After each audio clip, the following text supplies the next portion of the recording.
staff, members of the public. A few housekeeping rules before we begin. In order to minimize background interference, please silence all cell phones and other electronic devices. Please mute all mics and speakers on your computer, your iPad, or other device unless you're speaking. Because this is a virtual meeting, we'll do a formal roll call. Please respond here or present. Chair. Present. Member Adams. Here. Gavin. Here. Gewolb. Present. Gonzalez. Here. Young. Present. GM. General Manager. Vito.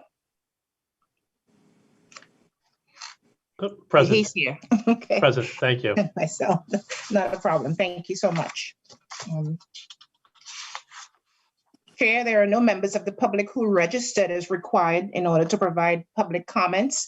As such, we will proceed with the regular calendar. The first order of business is to adopt the minutes of the regular meeting of Wednesday, December 30, 2020. Do I have a motion? I motion. Victor.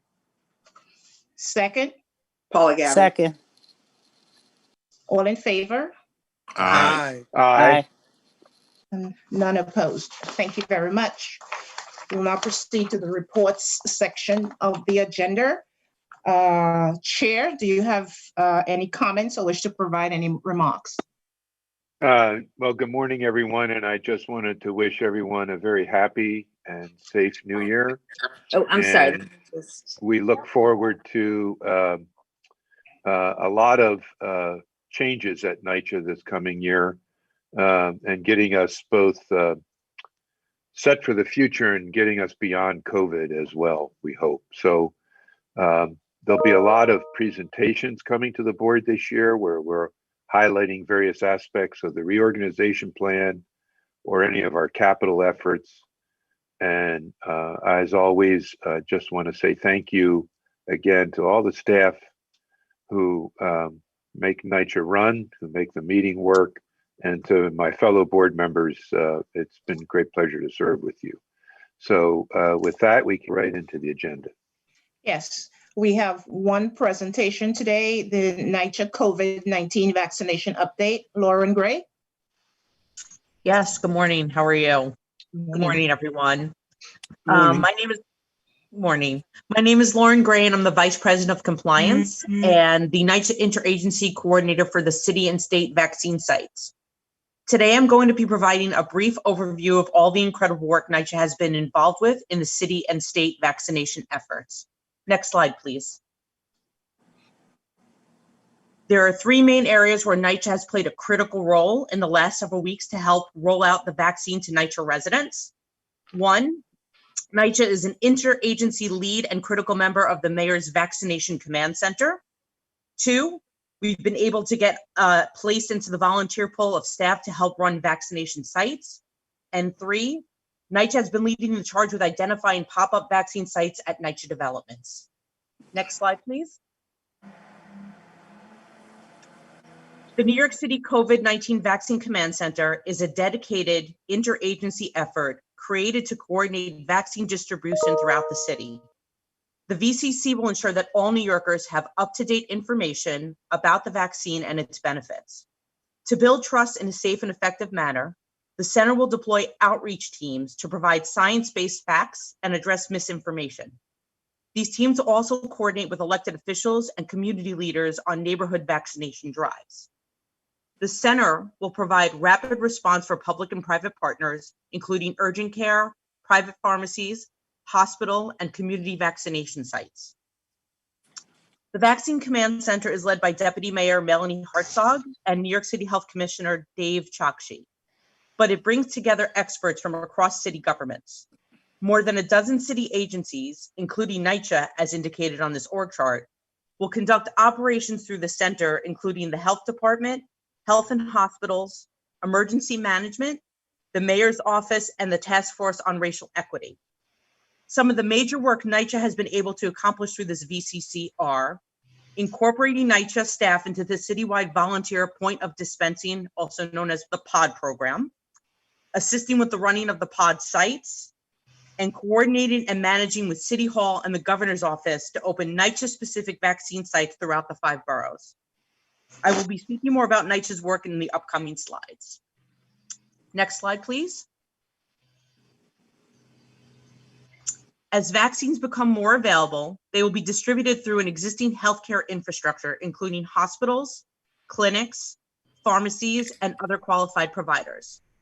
But the VCC is already planning for adding significant capacity in order to offer vaccines to as many New Yorkers as possible across the city.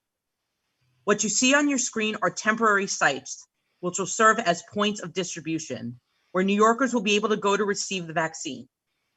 Many of these pod sites are placed in and around large concentrations of NYCHA public housing developments to serve our most vulnerable communities. Pods are central to the New York City Department of Health and Mental Hygiene strategy to emergency response planning, and can be mobilized rapidly to distribute a wide range of medical countermeasures, of which a vaccine is one. For this vaccine, the city will utilize the pod model for COVID-19 vaccines, stand up a citywide network of COVID-19 vaccine pods. The health department has several thousand individuals who've been trained in pod operations and could support this historic effort. However, DOHMH needs several thousand more to fully staff and mobilize these pods effectively. This is where NYCHA volunteers can come in and assist. These pods are voluntarily staffed by DOHMH and other city employees, including the Medical Reserve Corps volunteer pool. When vaccines are available, these pods are operating 7 days a week from 9 a.m. to 7 p.m. NYCHA employees are being recruited through a similar process used to recruit staff for other citywide emergency operations. Initial recruitment messages were sent to NYCHA staff the first week of January 2021. Approved NYCHA employees will be able to choose their role, location, and date of work at the pod. NYCHA employees will work at the site and receive training and appropriate PPE to do their job effectively. Next slide, please. Through NYCHA's work at the VCC, we were able to get NYCHA included in the citywide pod activation. It originally included only mayoral agencies. In the first week of January 2021, the health department worked with NYCHA to deploy a survey link to the over 11,000 NYCHA staff. Any employee who chose yes and was approved by their supervisor was put into the DOHMH database. DOHMH then provided NYCHA staff with a link to register at a pod site. NYCHA Human Resources has been managing the over 250 employees who expressed interest in volunteering at the pod site. This list will also be used to help request volunteers for the pop-up city and state sites that are happening on the NYCHA campuses. Next slide, please. In addition to the pod sites, Governor Cuomo and Mayor Bill de Blasio announced that New York City is expanding its deployment of pop-up vaccination sites to further strengthen fairness and equity in the vaccine distribution process, specifically at NYCHA developments. Ensuring the health and safety of NYCHA residents, particularly our seniors who are among our most vulnerable New Yorkers, is our chief priority. By making the COVID-19 vaccine available to our 65+ residents at specific NYCHA communities and senior centers, we can ensure that residents in underserved neighborhoods have access to this life-saving resource. NYCHA remains committed to work with our city and state partners and continuing to connect our residents to food and other crucial health and social services throughout the pandemic. NYCHA has been conducting extensive outreach via email, robocalls, phone calls, flyers, posts on our website, and online publications through social media and door-knocking campaigns. Information has been translated into multiple languages, including Spanish, Russian, and Chinese traditional and simplified. Next slide, please. On January 16th through the 17th, the city, in partnership with NYCHA, deployed the vaccine kits to 3 NYCHA housing developments, including Cassidy Lafayette, Polo Grounds, Van Dyke 1 and 2, where close to 1,900 seniors and eligible New Yorkers received their first dose. NYCHA had over a dozen staff volunteer to help manage and run these pop-up sites. On that same weekend, the state worked tirelessly with NYCHA to staff and successfully apply the deployment of their vaccine kits to 5 NYCHA senior housing developments, including West Tremont, Stuyvesant Gardens, Corsi, International, and Stapleton houses, where nearly 1,200 seniors and eligible New Yorkers received their first dose of the COVID-19 vaccine. Vaccine kits were deployed to 4 additional NYCHA sites this previous weekend, including Randall Balcom, Union Avenue, Reed, and Vandalia, where over 750 seniors and eligible New Yorkers received their first dose. NYCHA had 6 staff volunteer to help manage and run those pop-up sites. As with the pop-up sites established, these sites will be reestablished in 3 to 4 weeks to administer second dosages to our residents. Following this weekend's deployment, and as the federal vaccine supply increases, NYCHA is committed to working with the city and the state to establish pop-up sites at other public housing complexes citywide. Next slide, please. And with that, I will take any questions that anyone might have. Thank you. Recently, Board Member Gonzalez, recently I was listening to the governor, and he says that we're not getting enough vaccines to be able to administer it to everyone. Now, with all these pop-up sites coming in or being created, how do we know that if all these sites have received the vaccine in order to distribute? And then how do people know? Are they contacted by the people at the sites to come in? Do you have to make an appointment? I mean, how does this whole thing work? Okay, so that's a really good question. So as vaccines, I'm sorry if someone could put themselves on mute, I'm hearing a little bit of feedback. As vaccines come in, we identify sites. We are targeting the developments that we can actually serve. So for example, 400 vaccines come in, we are looking for targeted sites where we have anywhere from 300 to 400 NYCHA seniors established. So we know that there's enough vaccine for that particular development. And then of course, once people register and they get their card, 21 days to 28 days, depending on which vaccine they receive, we are ensuring that those 300 to 400 people who have gotten their vaccine get the second dose. So it's a 1-to-1 match. We administer a vaccine, they will get another vaccine 21 to 28 days later. That's how it's working. As far as outreach is concerned, it's been multiple players helping with this endeavor. So on the city side, Health and Hospitals has been working with a group called RRT to do door knocking campaigns, calling residents at the development, putting flyers under the door. While we encourage appointments and we're trying to ensure that every NYCHA resident gets an appointment, anyone who does a walk-in, if they're 65 and over, is entitled and will be able to get the shot if we have enough vaccine available. Okay. And now, being that there are, I guess, 3 different types of this vaccine. There's 2. I know that they say that for the Black and brown community, they're stating that the Moderna is the best one to take. Is there any truth to that fact or theory? That I can't answer to. I'm certainly not a clinician. As far as I know, generally speaking, both vaccines are 95% effective, regardless of race, creed, color, sexuality. None of that is playing into effect that we know of. It's just one is administered within 21 days and one is administered within 28.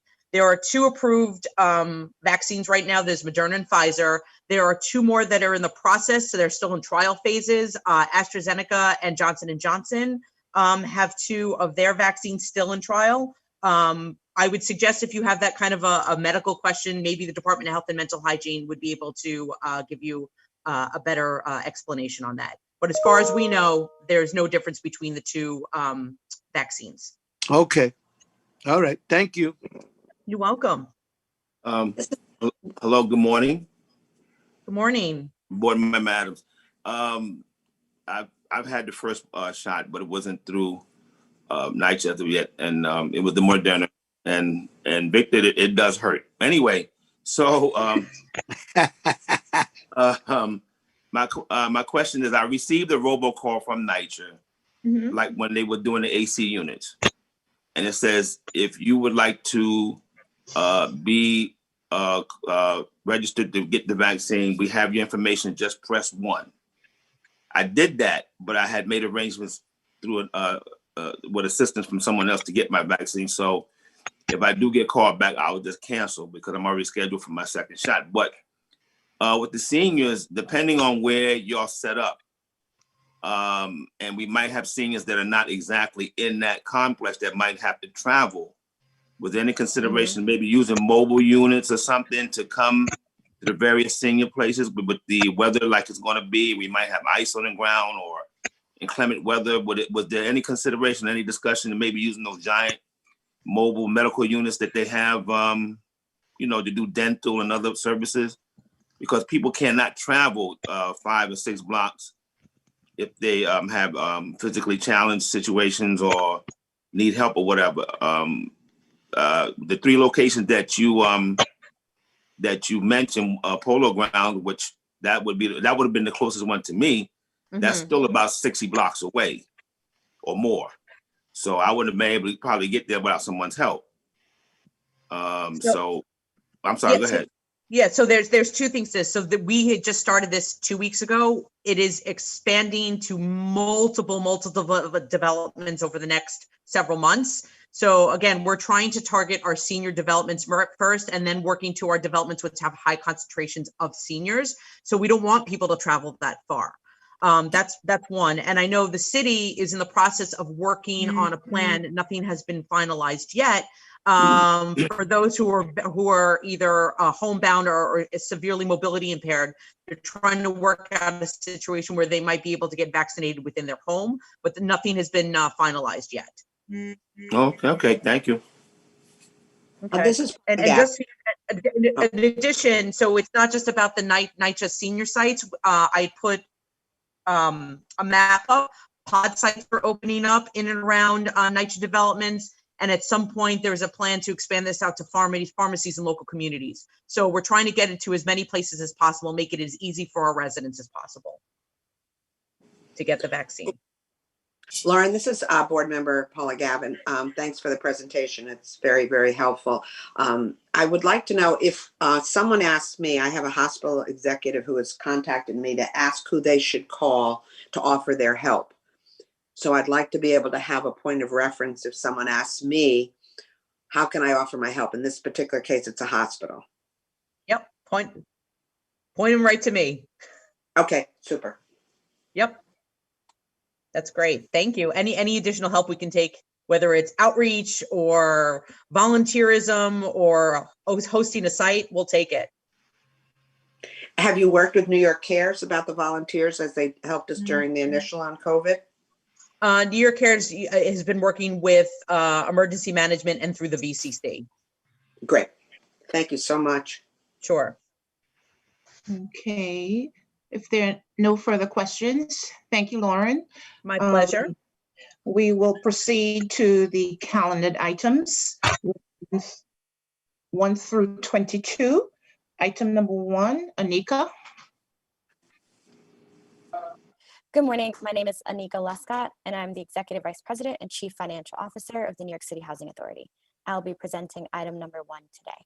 Item 1 requests authorization for the approval of investment transactions that were performed by the authority's Treasury Department for the quarter ending September 30th, 2020.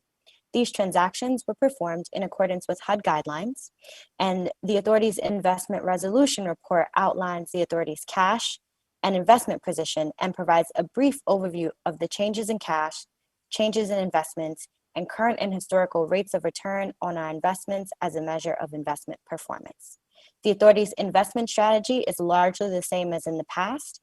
We are diversifying among safe instruments, laddering our maturities, and diversifying among financial institutions and governmental agency bond issuers. Our strategy always follows HUD investment guidelines emphasizing safety, liquidity, yield, and maturity. As of September 30th, 2020, the investment portfolio balance totaled $1.1 billion. In addition, the authority held balances totaling $308 million, which were not invested, Of the 308 million, 188 million is in escrow for Hurricane Sandy recovery work, and 114 million is in escrow for construction costs related to our energy performance contracts. Over the third quarter of 2020, the portfolio earned 1.7 million in investment income, which represents an annualized rate of return of 0.57%. This exceeds a comparable benchmark 3-month Treasury bill rate of return and a 12-month Treasury bill rate of return of 0.14%.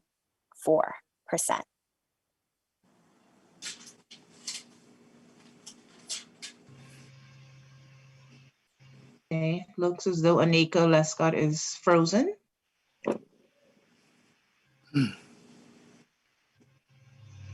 I'm sorry, can you hear me? Now we can. Can you hear us? Did you? Yes, I can hear you just fine.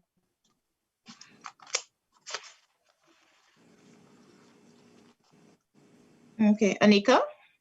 I asked if there were any questions. Yes, Yes. Good morning. It's Board Member Adams.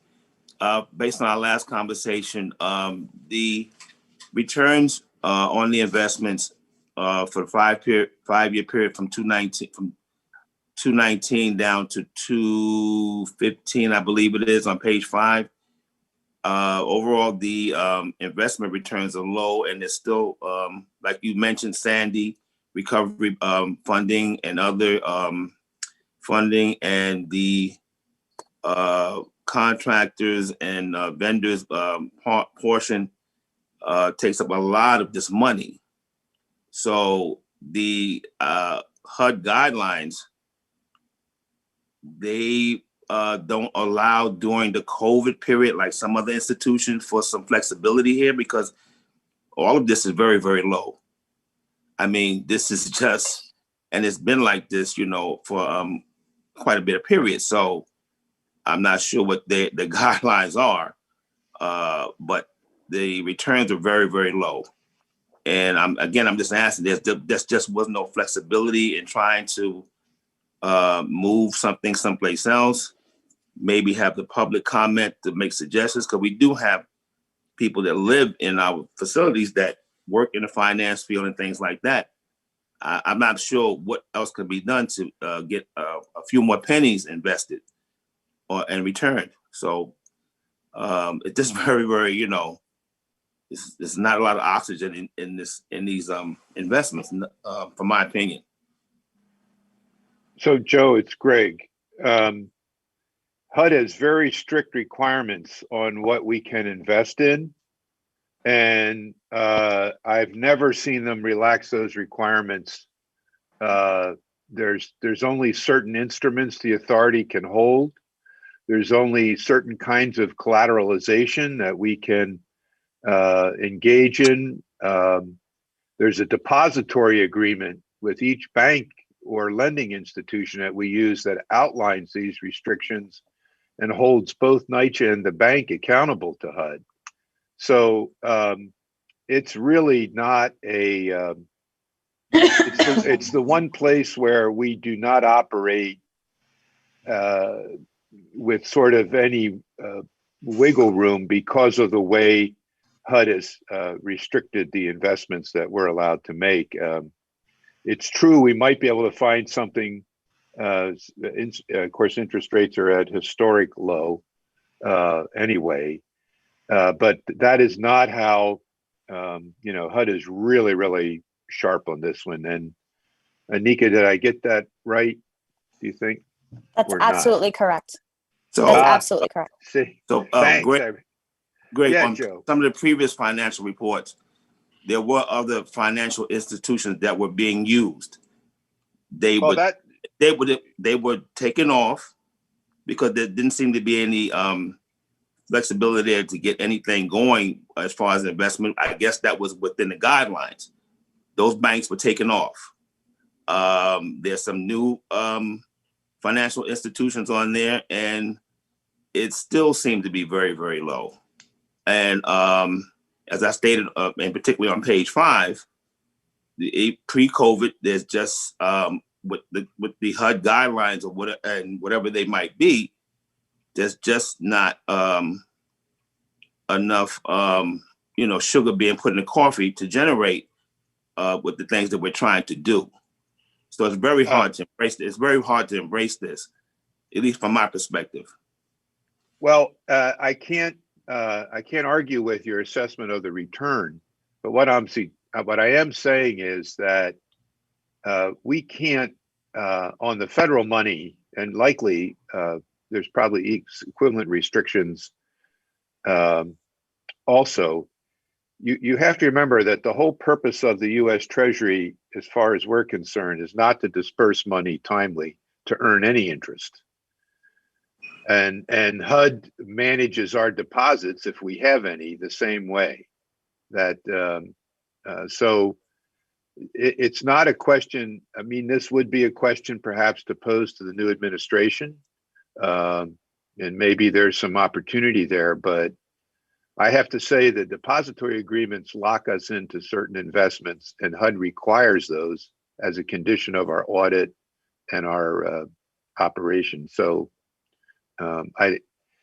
we could raise it, but in fact, unlike a private company or even some nonprofits, we're really constrained in terms of, even if we went for something that's a little more, we might not be able to do it because of the nature of the investment. HUD would not permit it. Okay, so you answered it from that perspective, but what I'm trying to say, as a board member, but as a resident that's reading this over and over and over again, and it's a continuing pattern of no movement per se, that it's really just really hard to embrace this. And I understand how you explained it and with the restrictions and guidelines that HUD has, but there's as you have been doing, you're rubbing pennies together, you're making some things happen. With these investments, I believe that should be done the same way. That's just my opinion. Well, don't lose track of that, because we're not quite sure what the new HUD will look like. We're not quite sure how deep things will get. So it's possible if we get the blueprint launched and we get the enormous amounts of capital that would come in through that, those would be bond issuances of some kind likely, and we may be able to do some things on the investment side with those while they're awaiting final use. We'll have to see. I don't know that the bond proceeds could even be used that way. But we don't have a lot of flexibility like a private company or nonprofit.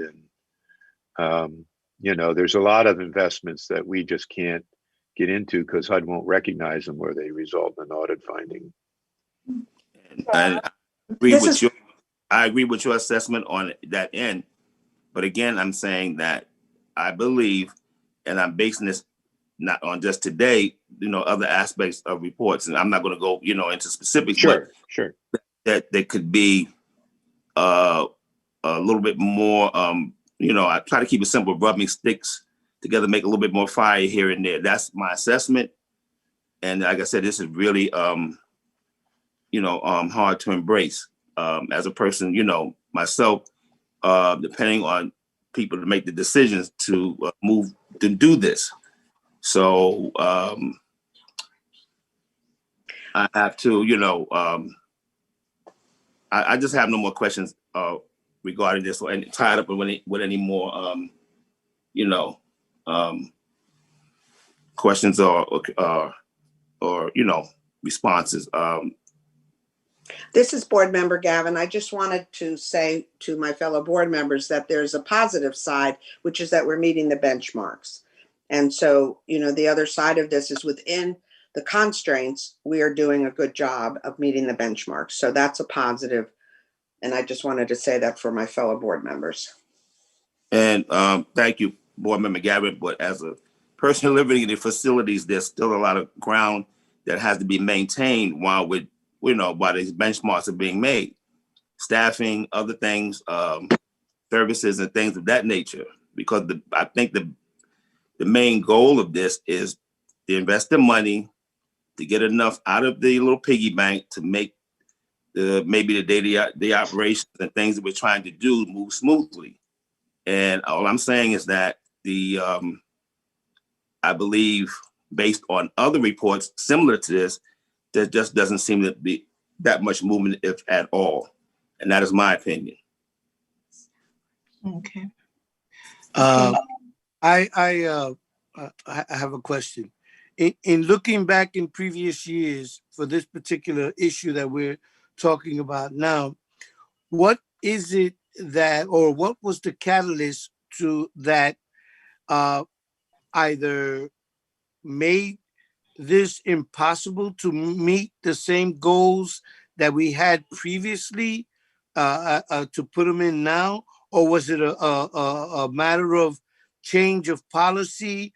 Was it the financial institutions that we were using, or the method? What brought us to the point that we are at now, that the return was so little?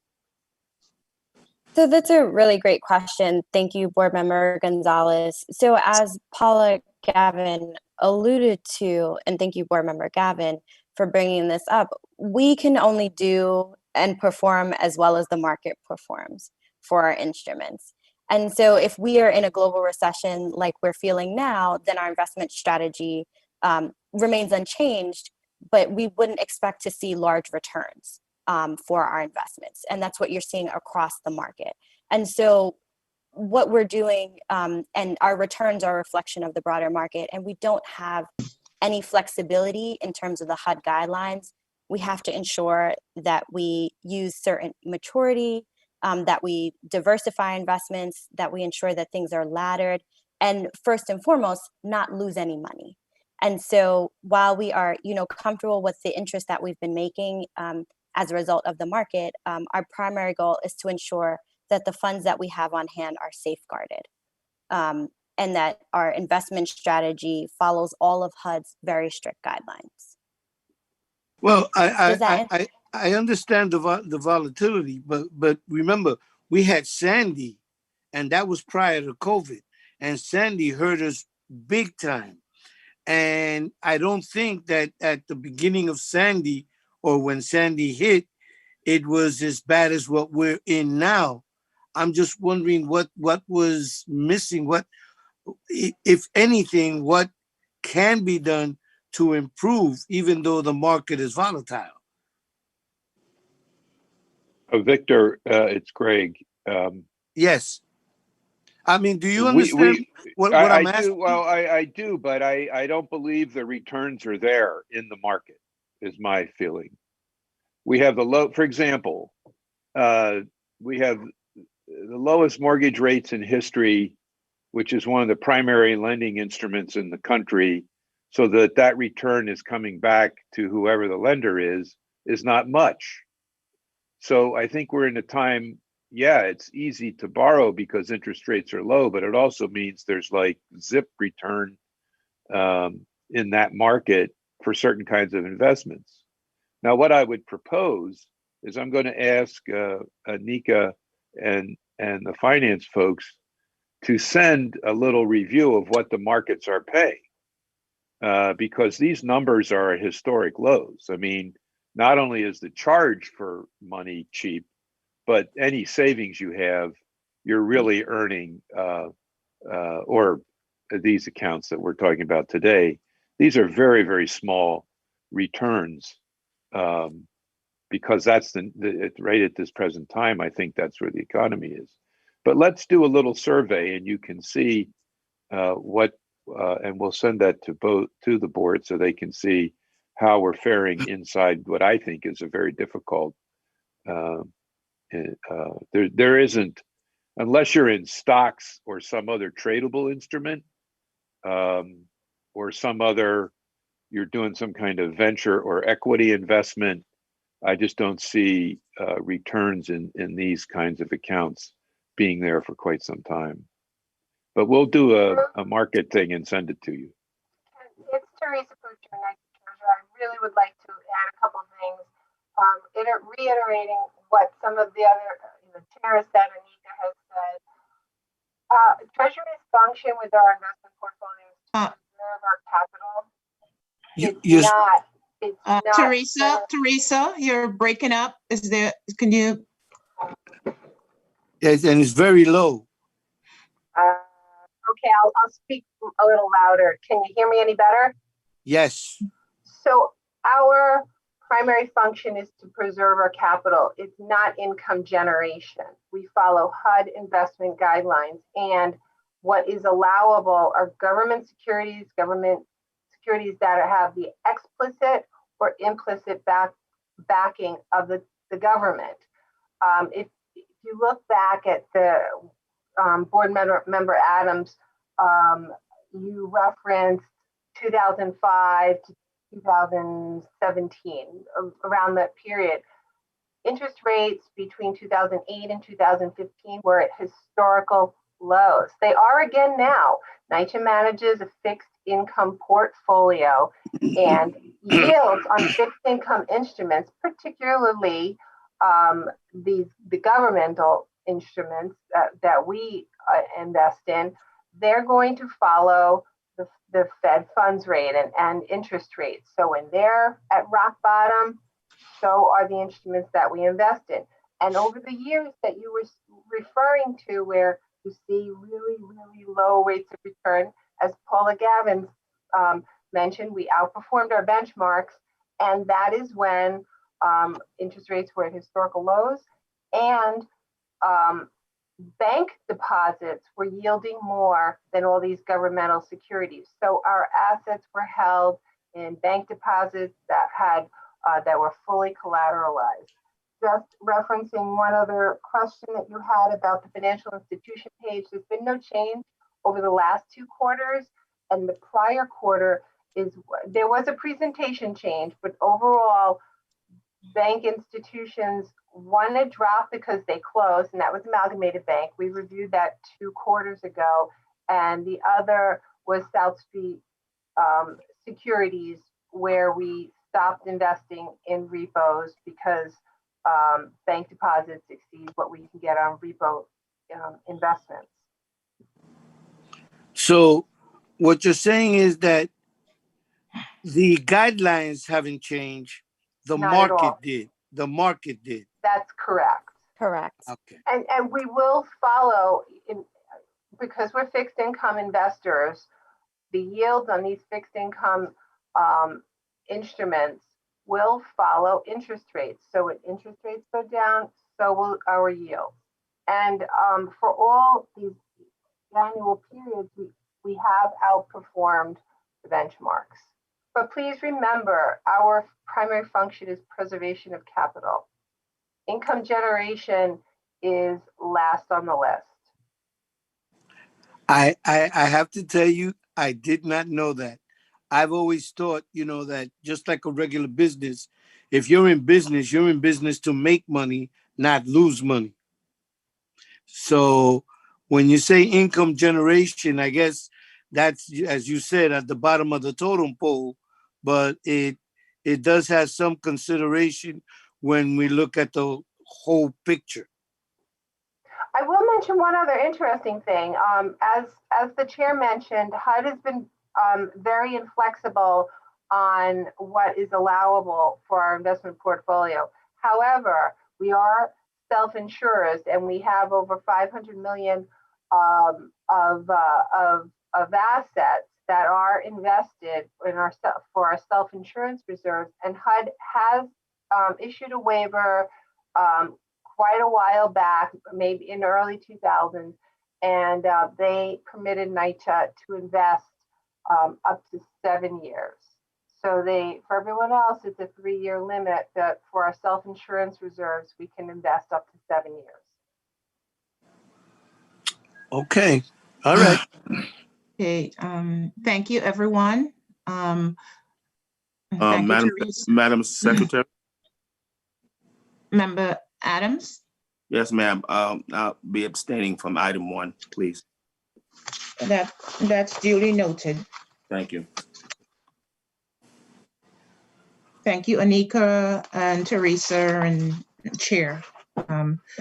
Item number 2, Patty. Good morning, everyone. My name is Patty Bayros, and I am the CIO at the New York City Housing Authority. Thanks very much for your time today, and I'll be presenting item number 2 for your consideration pertaining to our use of Microsoft solutions.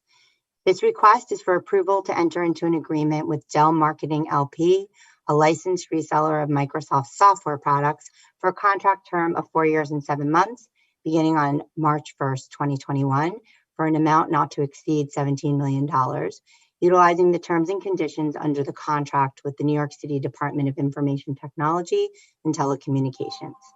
This contract for the usage is for the usage of Microsoft solutions and will cover NYCHA's use of all Office 365 products, including email, Microsoft Teams, Microsoft Word, and other basic Office solutions.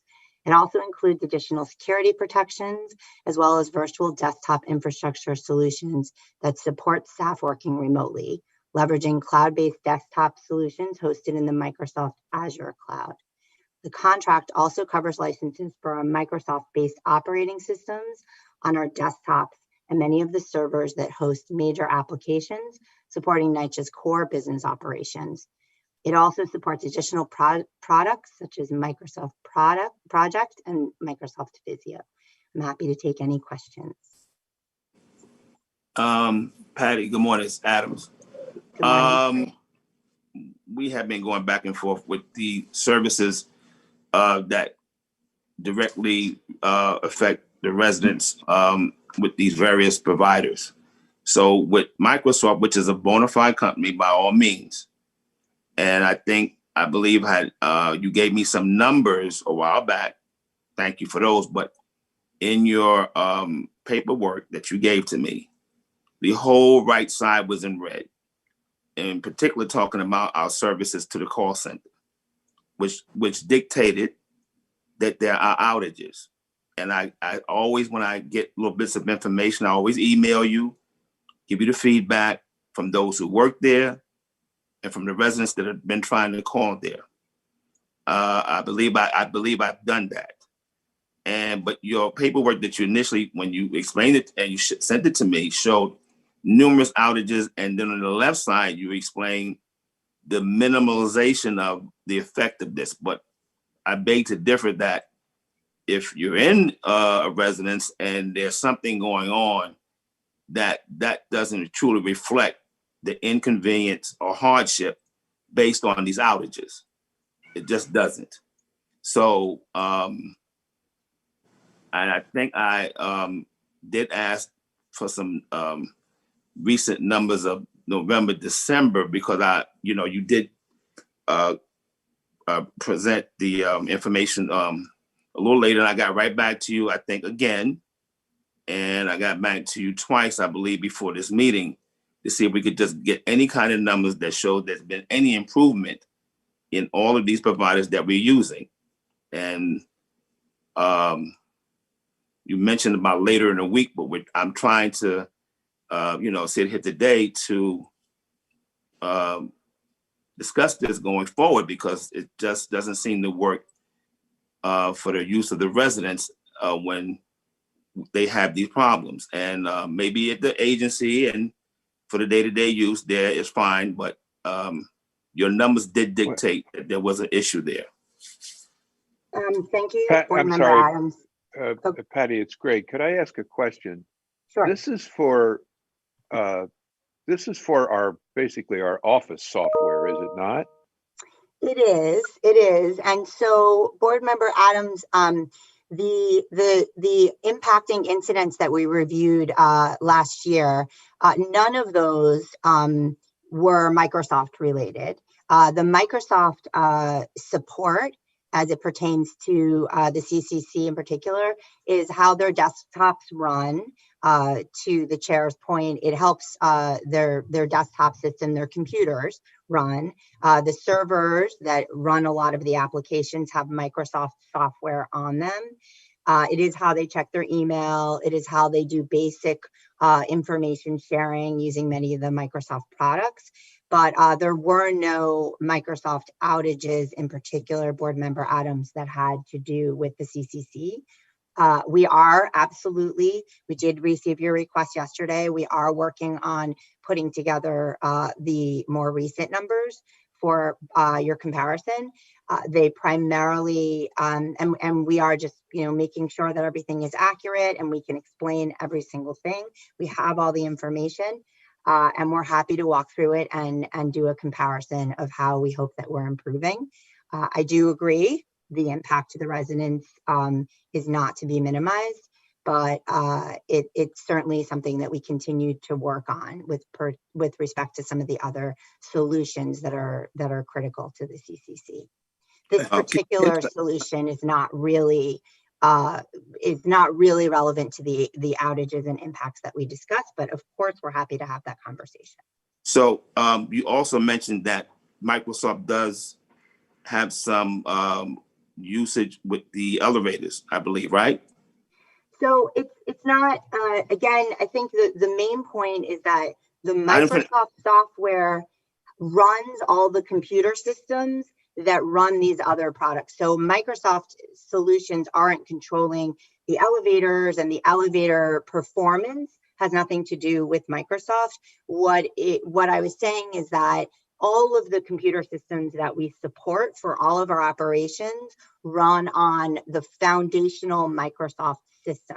So in order for the computers and servers to run, they work with the Microsoft product set. So I was making that connection, but the elevator systems themselves are not Microsoft-based systems, and the licenses for this board agenda item does not directly pertain to the elevators themselves. So I got an email from the supervisor, Mr. Myers in Manhattan. So Microsoft does not, you're telling me that Microsoft does not affect the controllers or the circuit boards with the elevators. That's what you're telling me this morning? Correct. Okay, but he said something different. He said there's issues there in his various, workage, trying to get things done, that there is some type of issue there also, since you mentioned elevators. And Microsoft is the basic fundamental operating system for everything else that's connected to it. Is that not correct? Am I correct or not? Well, it allows the computers to run, right? So it allows the computers to run, so if Microsoft operating system, if we don't have a license in this, that's what this agenda item is to get licenses to continue to support all of the base systems. If we don't have licenses, then we won't be able to run the other software products that work with all of these systems. But the elevators themselves and the circuits for the elevators are not Microsoft supported systems. They're not. Can I interject just a moment? Can I interject just a moment? If we seem to be going round and round, how about can someone help figure out what is causing the outages as far as the hot water, the elevators, and then work on that? So let me just be clear. This is a business software application license. No, I got that. Okay, so this would not be connected to a technical. So if you put in a new elevator and it's electronic, that company manufactures or has a license with a software vendor who runs the elevator cards that are up in the controller room. Right. And they have a little computer up there. There's multi-layers of circuit boards, and those things are working usually on a proprietary software of some kind and have nothing to do with the business software that I'm looking at now as I talk to you guys on my desk. Correct. So I think that there's two issues. One is that the Microsoft is going to get me the ability to write a Word document or write an email and send it to Patty if I want, but I'm not going to write an email or have a document and send it to an elevator or some other place, because those things operate differently. So outage, but the outage question, Victor, is we can look at, there's two, I think, depending on whether it's elevators or heat, those are going to be issues related to the mechanics and the Right. equipment as opposed to the software, is my take. Right. Yeah. So- I just, yeah. Yeah. No, and I understood those all we of should that. track down. But what Those I'm we trying have to to track figure out is all these outages keep happening. So what I'm trying to find out, anyone that's on this call that can help Member Adams with the issue of these outages, that would be helpful. Victor, thank you. Greg, from my understanding, Microsoft is the basic fundamental operational system that's connected to others like Oracle and stuff. So if maybe your emails and maybe not the elevators, but in particular, which me and Patty we discussed this many, many times, and a few times it was a while that she actually, was able to get back to me to continue the dialogue, where at the call center in particular, if there is some sort of issue with Microsoft, the other software will not work. And when people are calling in, it will freeze. You cannot generate information. Patty, you've told me that this is the basic operating system, and that's what Microsoft is, and it's connected to the other services that we have discussed.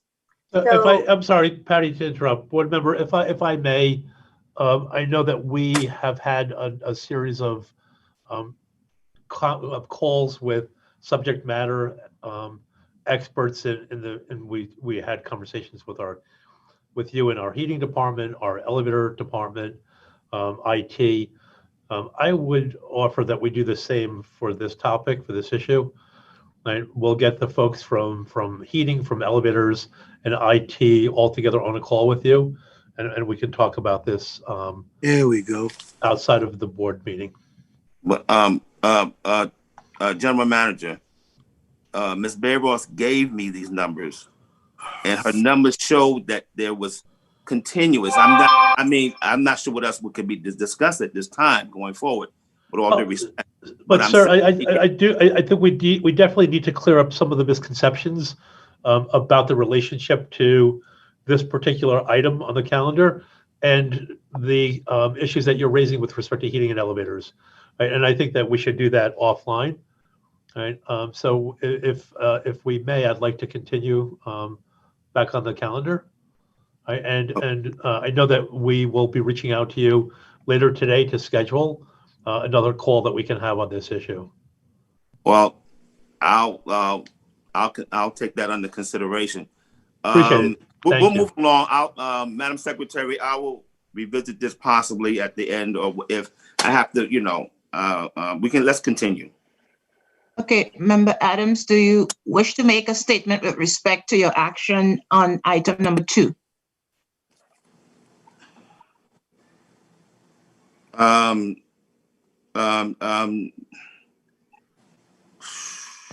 Not at this time, Madam Secretary.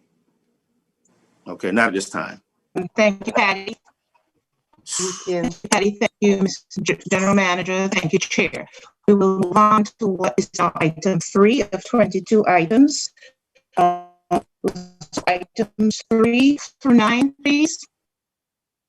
You're breaking up. Good morning. My name is Rasul Azanjad, Vice President of Healthy Home. Item number 3, authorization requested to award an IDIQ contract for lead-based pain visual assessment services in dwelling unit and interior of common area of the building to Unisys LLC. This lead-based pain visual assessment is required by HUD and Local Law 1 of 2004 for unit that we have lead-based pain or presumed lead-based pain.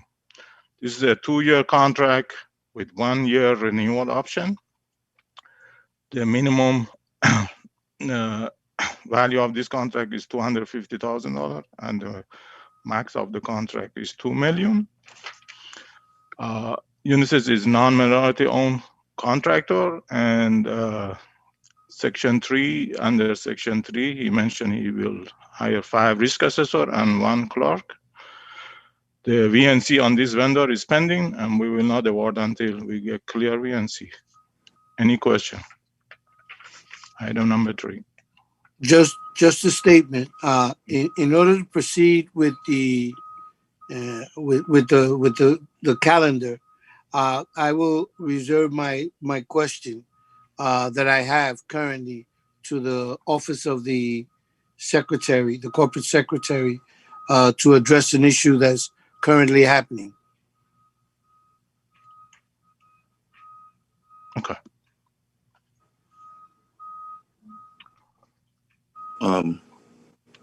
So if no question, I move to item number. Razul, Mr. Adams, Board Member Adams, thank you for the information that was sent. It was adequate. Thank you. Thank you. All right. Item number 4, authorization to ratify the award of IDIQ contract for lead-based paint chip sampling and analysis and reporting to Atenica Environmental Services. This is a 2-year contract with 1 year additional renewal option. The minimum guarantee is $200,000, and the maximum of this contract is $1.161190. The max of this contract. Atenica is a woman-owned enterprise, and we have done work with Atenica in the past. They mentioned under Section 3 that they will hire 1 risk assessor. The VNC on this vendor was vetted out, and there is no issue. Any question on item number 4?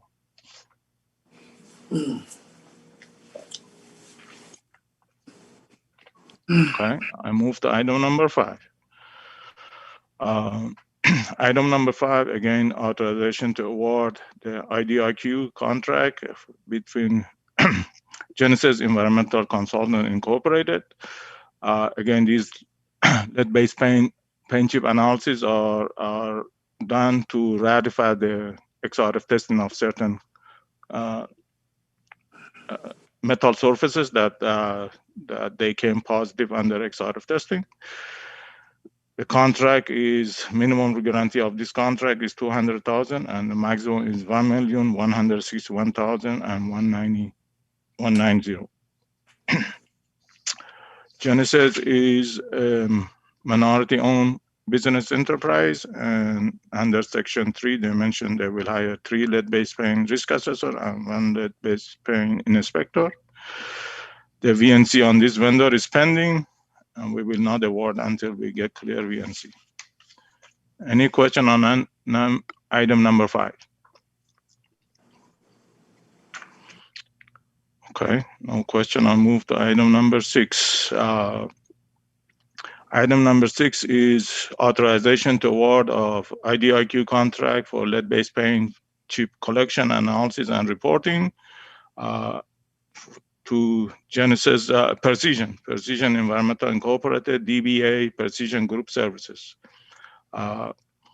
This is a 2-year contract with 1 year renewal option. Again, the paint chip, as I mentioned, is for verification of XRF positive on metal surfaces. And the minimum amount of this contract is $200,000, and the max is $1,161,190. Precision is a woman-owned business enterprise, and under Section 3, they mentioned they will hire 1 risk assessor or an inspector. The VNC on this vendor is pending, and we will not award until we get clear VNC. Any question on item number 6? Okay, I'll move to item number 7. Again, authorization is to ratify the award of IDIQ for lead-based paint chip collection and analysis and reporting to Chem Consulting Incorporated. This is a 2-year contract with 1 year renewal option. And as I mentioned, this is a verification of XRF testing positive on some metal surfaces. The contract amount is 200, minimum requirement is 200. The max is $1,161,190. Uh, we have done work with Kim in the past, and is a non-minority contractor. And under Section 3, he mentioned he will hire one risk assessor and inspector and one assistant to risk assessor and inspector. The VNC on this vendor was vetted, and there's no issue with this vendor. This is Paula Gavin, Board Member Gavin. I just wanted to reinforce what I learned on before from you, that 4 through 7, going forward, we would not have to do, because now the XRF does include the metal. Is that correct? Yes. On any work that we do under XRF initiative currently, we negotiated with current vendor to do this paint chip, so we don't have to do it again. Great. Thank you. You're welcome. Okay, item number 8.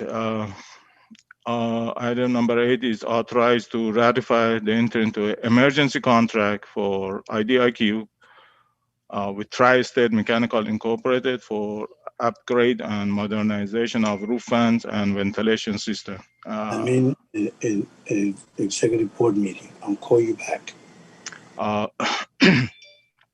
This contract is... Razul, can I interrupt you and remind everyone, unless you're presenting or speaking, to please mute your speakers and microphones.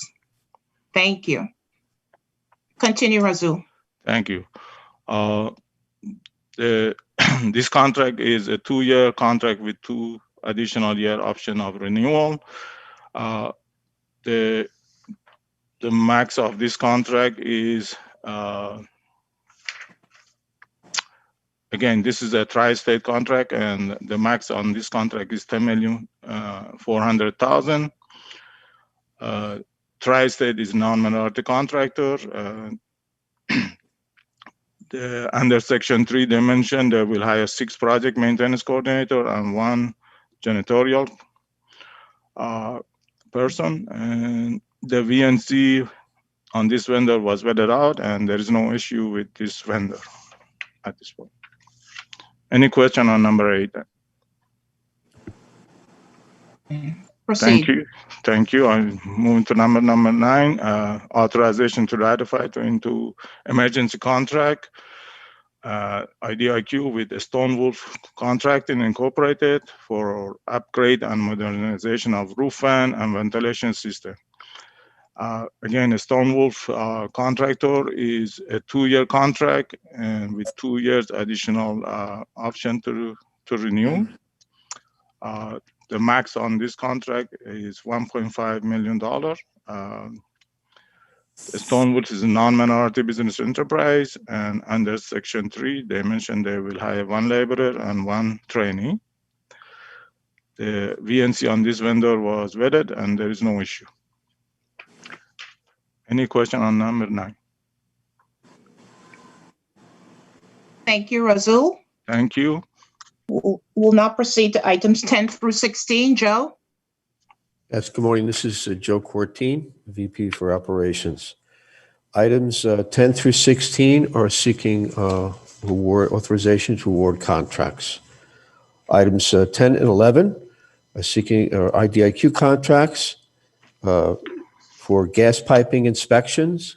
These are 4-year IDIQ contracts with 1-year renewal options. The amount of $1,250,000. The first contract under 10 is with Vital Plumbing Incorporated.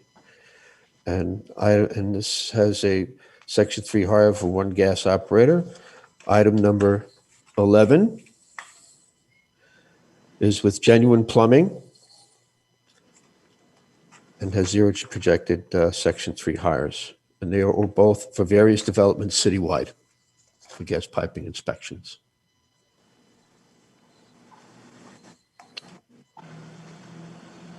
Proceed if there are no questions. Thanks, Joe. Yes, sir.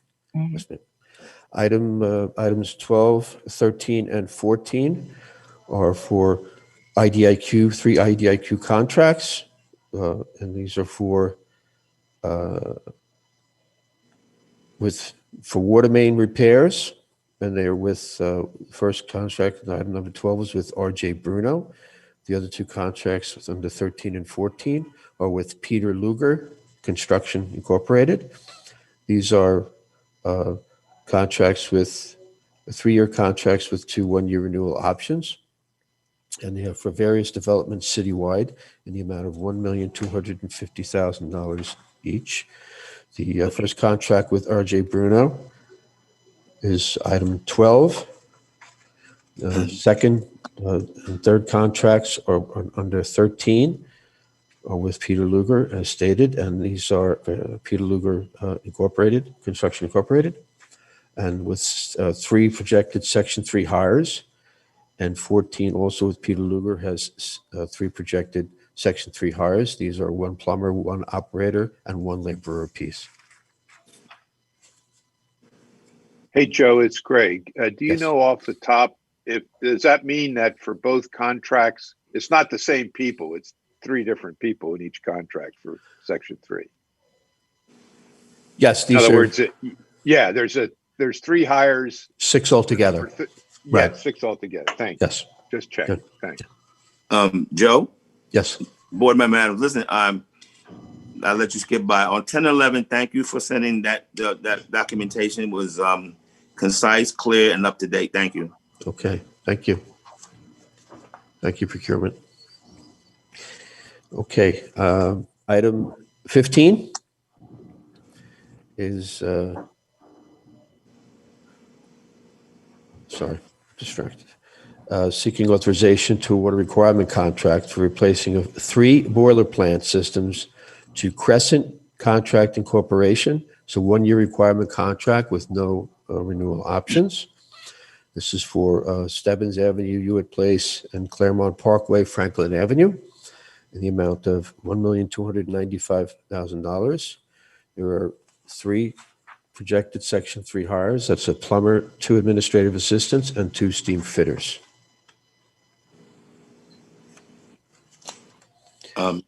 Joe? Yes. Again, on 15, thank you again for that documentation.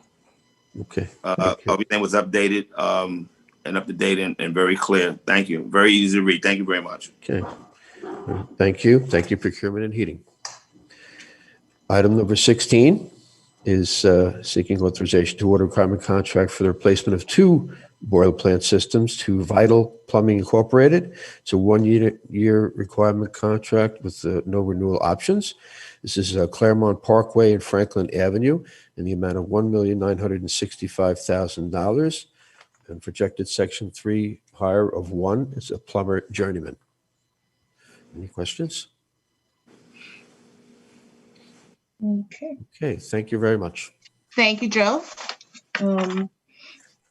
Before CPD items 17 through 22 are presented, Steve, you will move 2 CPD reports into the record and then proceed with the items. Thank you very much. Good afternoon. My name is Stephen Lovesey, and I'm the Executive President for Capital Projects Division. CPD's WAP weatherization program, as well as the spending rates, were presented earlier. The reports will be added to and to be made part of the record. If there are any questions from the board members, please let me know. If there are no questions, I will move on to board items 17 through 22. Board item number 17. This is a historic one. Capital Projects Division seeks authorization to enter into 1 design build contract for 1 pneumatic collection system for municipal solid waste at Polo Grounds, and to provide a status report to the board at the first board meeting following the award of the DB contract. This is NYCHA's 3rd design build RFP contract, RFP contract, and the 3rd one that has come to the board. The firm selected for the award will be tasked with providing design and construction services for a new pneumatic waste collection system at Polo Ground Towers, as well as designing for services to the adjacent Wrangell houses. This will retrofit the Polo Grounds existing trash chutes adding inlets for recycling, installing piping, and the construction of the new waste facility.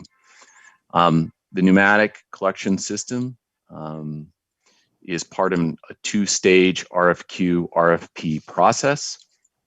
The RFQ was released on March 30th, and 102 firms viewed that RFQ. 4 firms submitted proposals. The RFQ evaluation committee, consisting of 5 voting members, selected 3 of those firms to move on to stage 2 of the RFP process.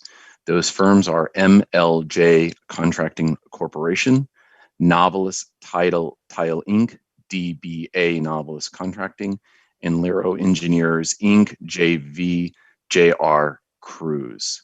CPT intends to award the DB contract to the prospective DB firm following the proposal evaluation in the third quarter of 2021.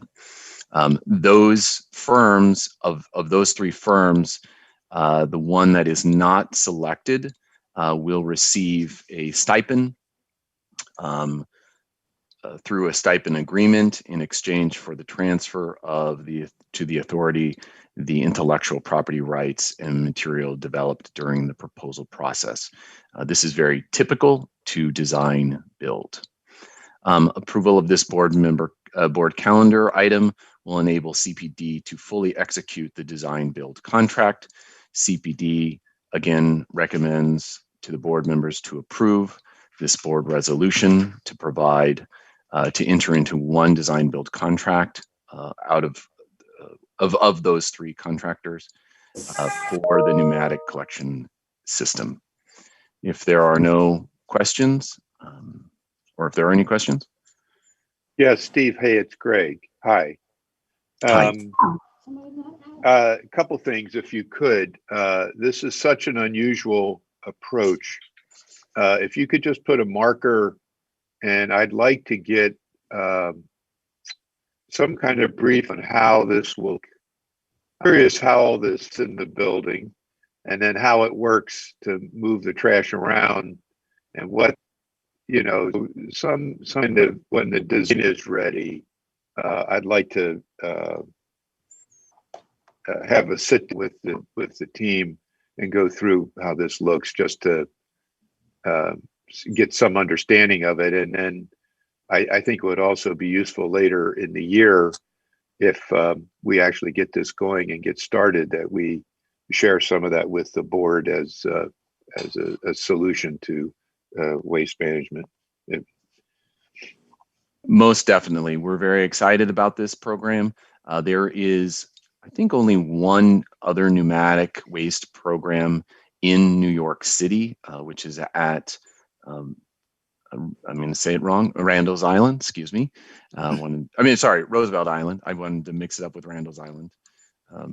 But Roosevelt Island, and we've been studying this. This is going to help us with the waste management plan. This is a pilot program to see where we can decrease operational issues associated with waste management, make sure that the sites are clean, and to provide better service to our residents. But most definitely, we will provide a presentation to you about the system. Thank you. If there are no other questions, I will move on to board item number 18. Capital Projects Division seeks authorization to enter into an agreement with the Gordian Group, Inc. for a job order contracting consultant services in an amount not to exceed $15 million. Capital Projects Division requires professional services to support and assist the CPD management of the job order contracts, also known as JOC. For this, their tasks are the construction task catalog. You've probably heard me speak about this. I refer to it as the Sears and Roebuck catalog of all of the general tasks for construction. A management system, so that way we can provide tracking, procurement services to assist in procuring these contracts, as well as work authorization associated to those, and construction management services. The request for proposals garnered 3 firms submitting proposals, for which 2 of the firms did not meet the minimum qualifications. The agreement will be for a 5-year term commencing in February 10th, 2021 and continuing through February 9th, 2026. At this time, there are no Section 3 hires, but we will be working with the Gordian Group to increase this if they increase their hiring pool. A vendor NIM check is pending, and we have done work with Gordian as well as other agencies with a good track record. CPD recommends that NYCHA enters into this agreement.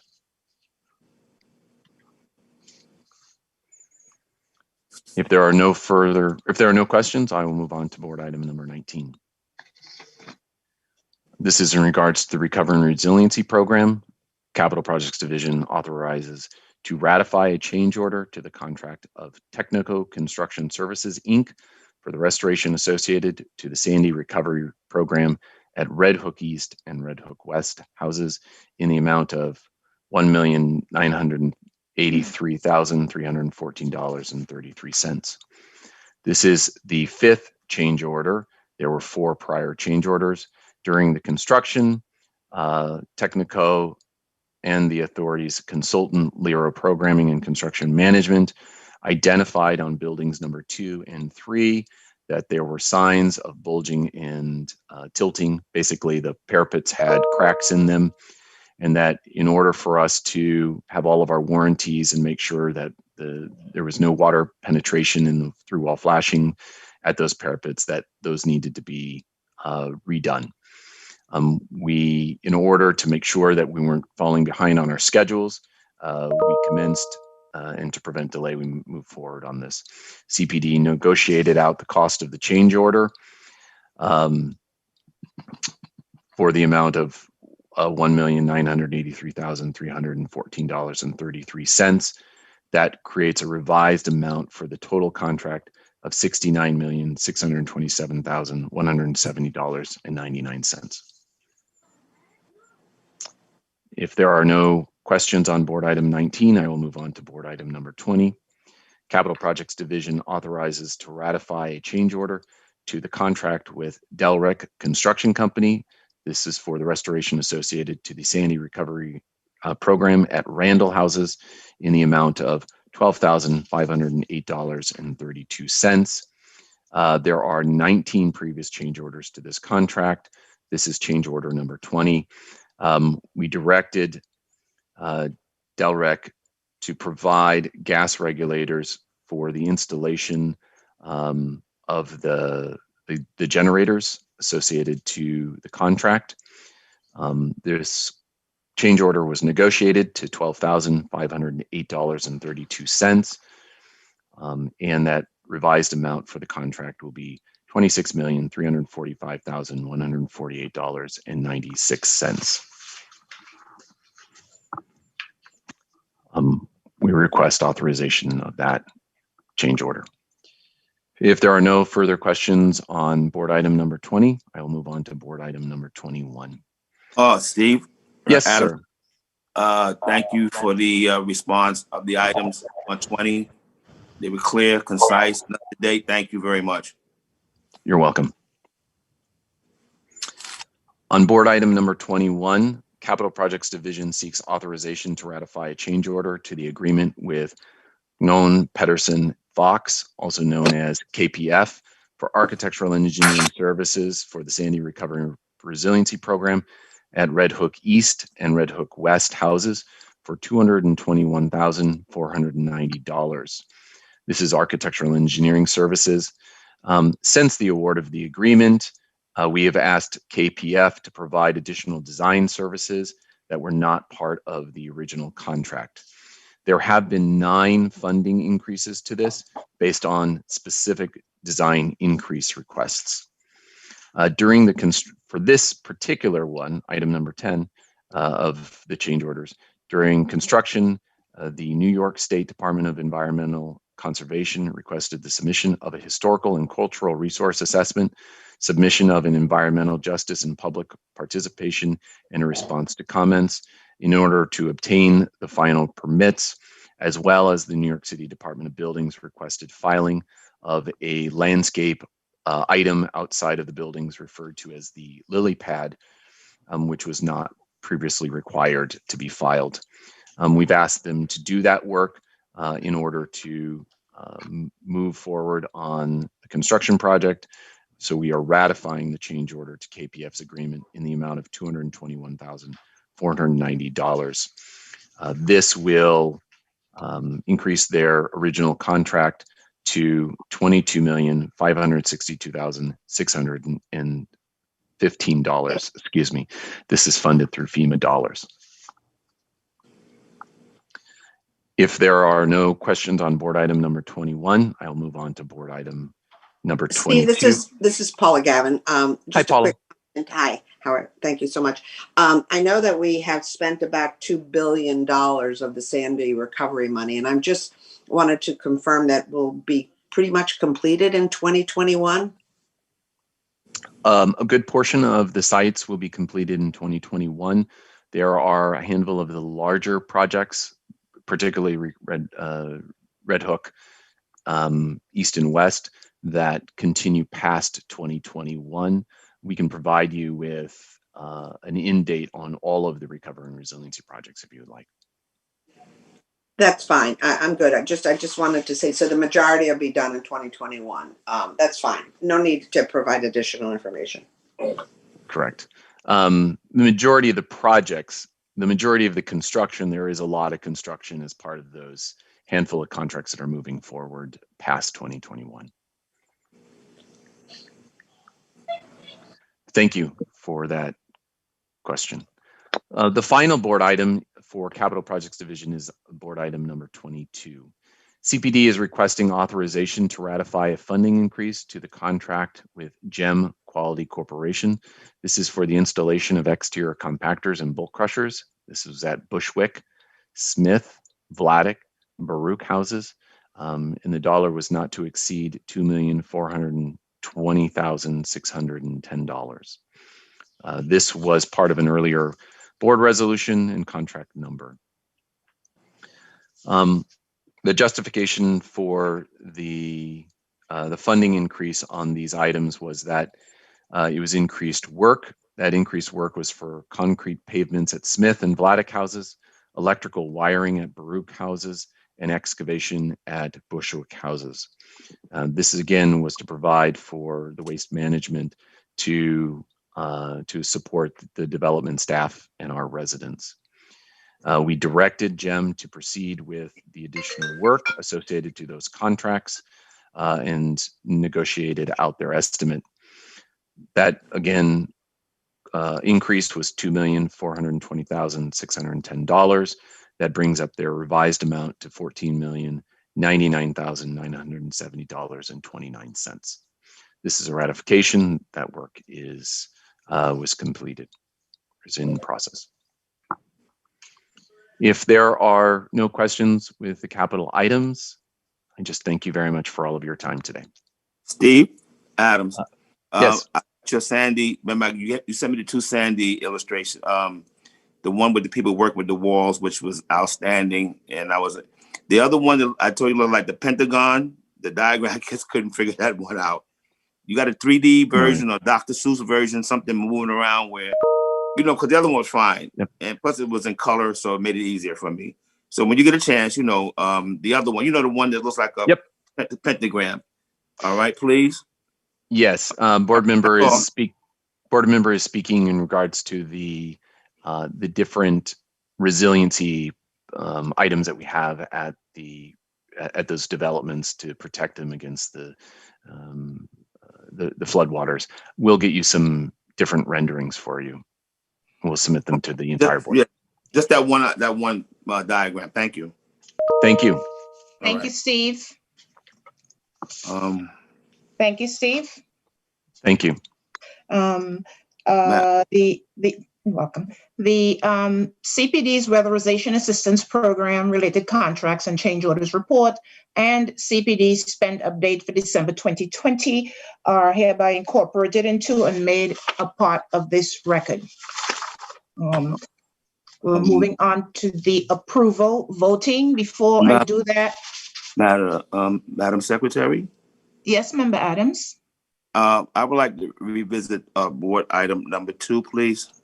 I would like to abstain my vote on item number 2, please. Okay, Thank you. you're welcome. Thank you.